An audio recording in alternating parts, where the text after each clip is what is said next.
আজ সারা দেশে পালিত হচ্ছে পবিত্র ঈদুল আজহা।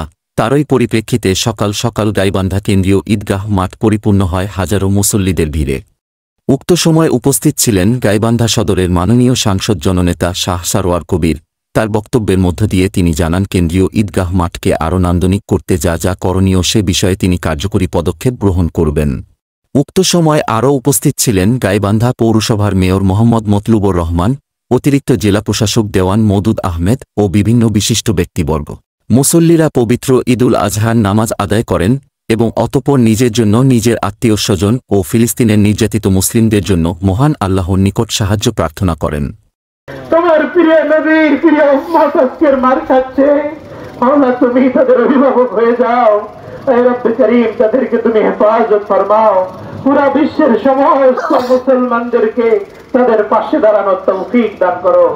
দোয়া শেষে মুসল্লিগণ একে অপরের সাথে কোলাকুলির মাধ্যমে ভ্রাতৃত্ব বৃদ্ধি করে ঈদের পবিত্রতা বজায় রাখেন।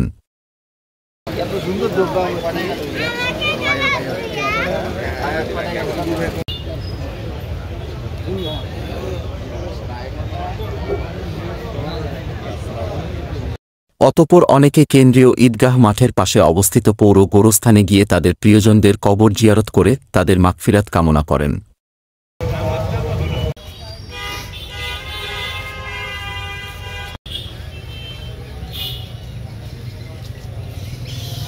প্রতিবেদনে মোহাম্মদ তানজিমুল হাকিম, বিশাল সাপ্তাহিক যুবতারা, গাইবান্ধা।